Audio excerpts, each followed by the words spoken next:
Sur le plateau de Radio Sport, au Salon des Sports Parasport, on va parler marche. J'ai deux marcheurs avec nous. Ne vous comprenez pas. Deux marcheurs avec nous.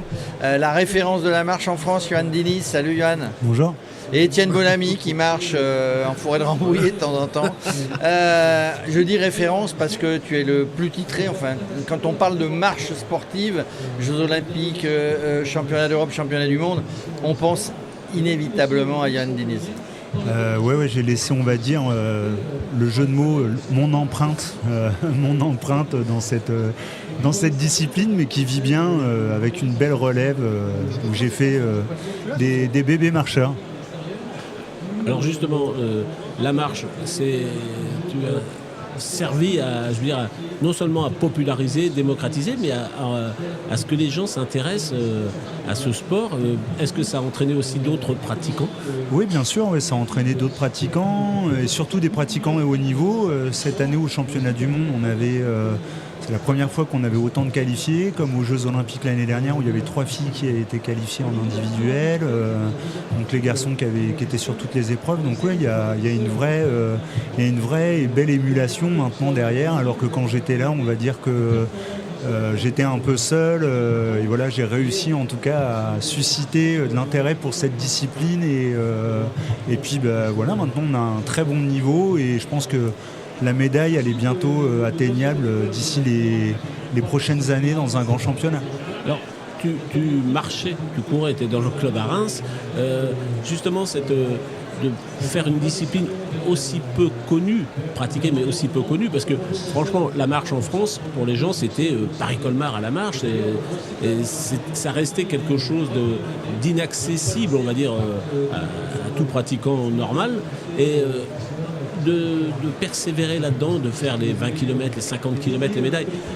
Il faut une sacrée volonté et de l'entraînement, et puis de se dire un jour je serai aussi connu que les autres athlètes français qui gagnent des grandes médailles. Ouais, ça a été ça. Déjà je suis un bébé Paris-Colmar. Mon maître nageur a gagné le Paris-Colmar en 85. C'était Jean-Claude Gouvenot, un Sparnassien. Ouais. Je suis natif d'Épernay. Donc je voyais le Paris-Colmar passer devant chez moi tous les mois de juin dans le vignoble. Et puis un jour, voilà, j'ai pu essayer, et on va dire que grâce à la ville de Reims, on est là sur le salon des collectivités aussi, il y a nos maires qui sont là. Et c'est vrai que j'étais accompagné par le maire de l'époque qui était Jean-Louis Schnetter de la ville de Reims.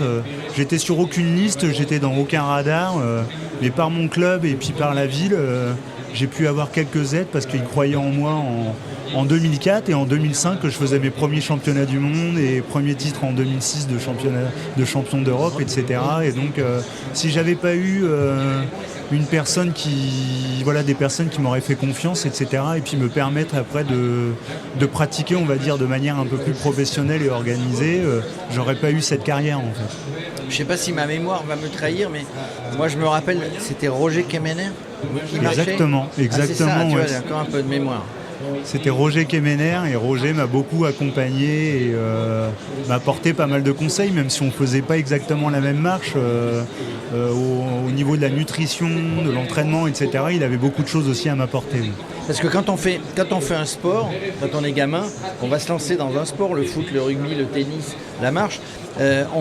C'est parce que souvent on voit une star, on imagine quelqu'un comme étant une star, et c'est lui qui donne son envie, parce qu'il faut avoir envie de marcher. Quand on est gamin, on n'a pas envie de marcher. Non, après moi c'est ça, j'avais pas. En tout cas c'était des personnes qui forgeaient le respect par la résilience, par se dire qu'ils faisaient plus de 530 km en 4 jours, c'était juste impressionnant cet effort. Et moi après j'ai voulu le rendre, on va dire, différent à travers une marche, la marche athlétique, donc vraiment des épreuves olympiques où on marchait entre 14 et 16 km/h. Donc là, c'était une autre marche, et j'intégrais pleinement l'athlétisme, et je faisais partie après de l'athlétisme, et j'apportais ma médaille justement pour l'athlète français également.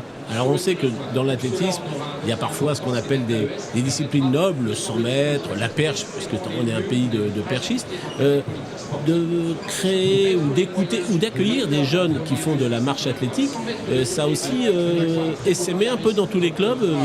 Oui, bien sûr, oui, il y a vraiment eu une vraie politique de développement, en tout cas de la marche, donc avec un gros pôle France qui est dans les Vosges, donc à côté de Nancy et à Épinal. plus après l'INSEP. Donc il y a vraiment des moyens qui ont été mis sur la région, sur la France en tout cas, pour aller pour regrouper les meilleurs marcheurs, pour qu'ils puissent s'entraîner ensemble et puis aussi aller se confronter au niveau international et apporter des résultats. Donc en ce moment en tout cas le travail porte ses fruits, quoi. Alors Jérôme parlait de l'émulation que peut avoir un leader, tu en es un. On sait aussi que par exemple dans le cadre des Jeux Olympiques, tous les sports et toutes les disciplines essayent justement de garder leur place, de conserver leur rang. Pour la marche athlétique, c'est compliqué aujourd'hui. Il y a le 50 km qui a disparu, c'est ça? Alors le 50 km, il a été remplacé par un 35 et maintenant le 35 est remplacé par un marathon en marche. Donc maintenant les deux nouvelles disciplines olympiques, ça sera le semi-marathon en marche et le marathon en marche. Voilà, donc ça va rentrer au championnat du monde à Pékin en 2027. Et donc oui, forcément après la marche, c'est une discipline en fait qui est accessible, très accessible. Donc beaucoup de pays auxquels souvent on ne s'attend pas, comme l'Équateur, comme le Pérou, comme le Mexique, le Brésil, après l'Italie, l'Espagne, il y a vraiment des nations qui sont très fortes, le Japon, la Chine, mais vraiment il y a aussi des tout petits pays, comme je pouvais vous dire, le Guatemala, qui sont capables aussi d'aller chercher des médailles en marche athlétique. Donc c'est une discipline qui est très très universelle et compliquée à aller chercher une médaille au plus haut niveau. Et du coup, ta vie d'après aujourd'hui, Johan, c'est d'être ambassadeur pour des marques, c'est d'entraîner les jeunes. Ma vie d'après, ça a été déjà d'accompagner tout un team d'athlètes pendant les Jeux Olympiques et Paralympiques, donc entre 2021 et 2024. Donc ça a été un super projet de pouvoir accompagner 33 athlètes.